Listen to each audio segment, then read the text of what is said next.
kasus-kasus dengan tingkat pendidikan yang rendah seringkali mengalami kesulitan dalam memahami aturan pakai obat karena berkaitan dengan literasi kesehatan, minimnya pemahaman membaca, memahami, dan menggunakan sistem informasi. Nah, kasus-kasus ini dapat menimbulkan medication error atau kesalahan pengobatan. Ada salah dosis, salah waktu minum, dan penghentian obat sebelum waktunya yang dapat berakibat fatal. Oleh karena itu, tenaga kefarmasian dituntut untuk strategi dalam komunikasi dan bersikap empatik. Nah, teman-teman, pasien dengan pendidikan rendah cenderung memiliki pola perilaku penggunaan obat yang tidak sesuai dengan resep, antara lain. Yang pertama, minum obat hanya saat muncul gejala saja, bukan secara rutin ataupun sesuai aturan. Contohnya, pasien pada hipertensi yang mendapatkan obat anti hipertensi seperti amlodipin ataupun kapropil. Pasien cenderung meminum obat hanya saat merasa pusing atau tidak enak badan dan menghentikan ketika gejala tersebut menghilang. Nah, perilaku ini menunjukkan kurangnya pemahaman bahwa hipertensi merupakan penyakit kronis yang memerlukan pengobatan rutin untuk menjaga tekanan darah agar tetap terkontrol. Akibatnya, tekanan darah menjadi tidak stabil dan meningkatkan resiko komplikasi serius seperti stroke dan juga penyakit jantung. Yang kedua, menghentikan obat ketika merasa sudah sembuh, terutama pada penyakit kronis seperti hipertensi ataupun pada terapi antibiotik.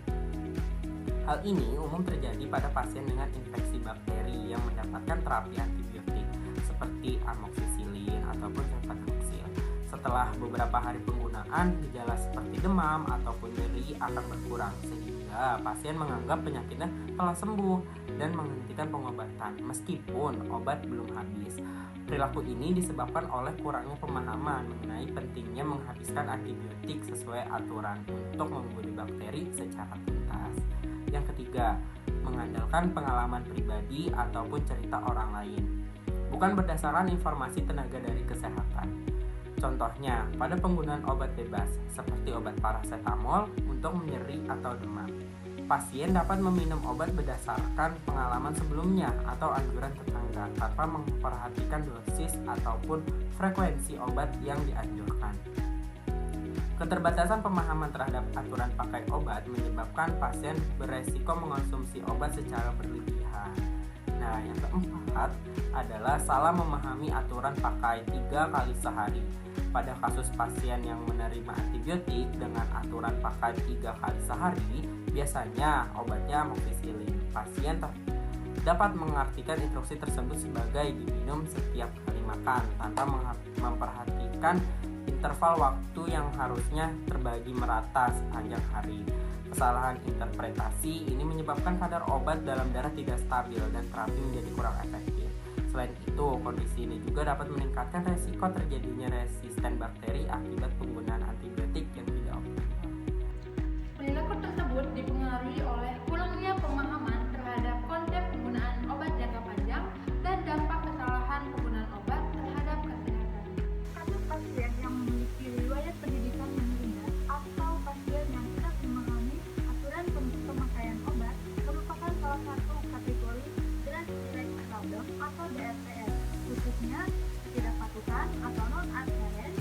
Yang kedua itu kesalahan penggunaan atau medication error.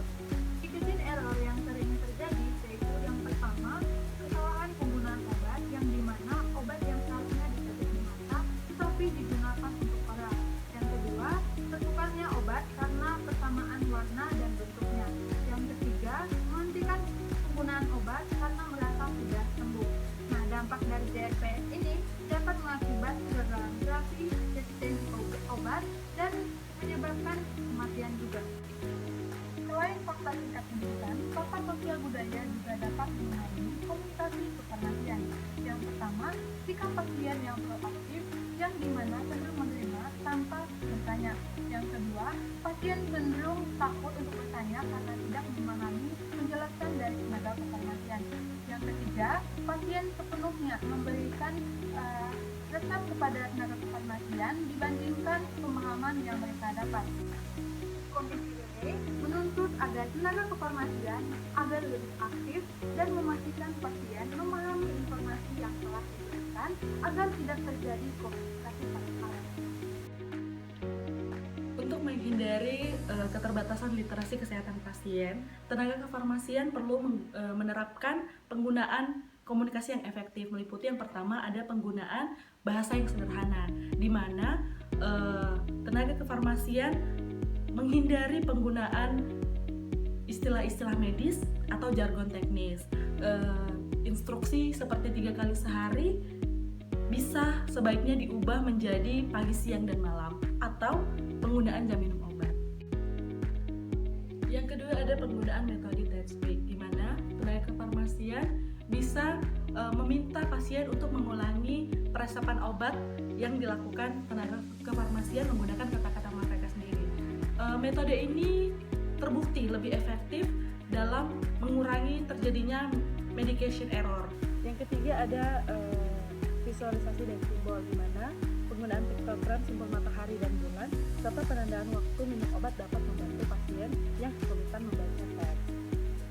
Yang keempat ada pembatasan informasi, di mana tenaga kefarmasian menyampaikan 1-3 pesan utama dalam satu waktu kunjungan agar pasien tidak merasa kewalahan, di mana keterlibatan keluarga sangat penting dalam membantu pasien dengan pendidikan rendah, terutama dalam mengingatkan jadwal minum obat, membantu membaca resep obat, memantau kepatuhan terapi, dan pendekatan berbasis keluarga dan komunitas ini sangat membantu pengobatan dan mengurangi resiko kesalahan penggunaan obat-obatan. Tenaga kefarmasian memiliki tanggung jawab profesional untuk yang pertama melakukan pengecekan ulang pemahaman pasien setiap kali penyerahan obat.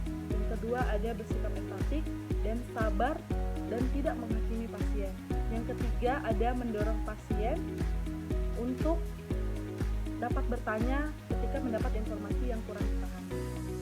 Evaluasi pemahaman pasien secara berulang merupakan langkah penting dalam menjamin keselamatan pasien juga kualitas pelayanan kefarmasian. Pasien dengan tingkat pendidikan yang rendah memiliki risiko yang sangat tinggi dalam kesalahan pengobatan karena minimnya literasi kesehatan. Nah, penggunaan komunikasi yang efektif seperti visual, empati, dan sederhana serta berbasis feedback menjadi kunci utama dalam mencegah medication error atau kesalahan pengobatan serta menjamin keselamatan pasien.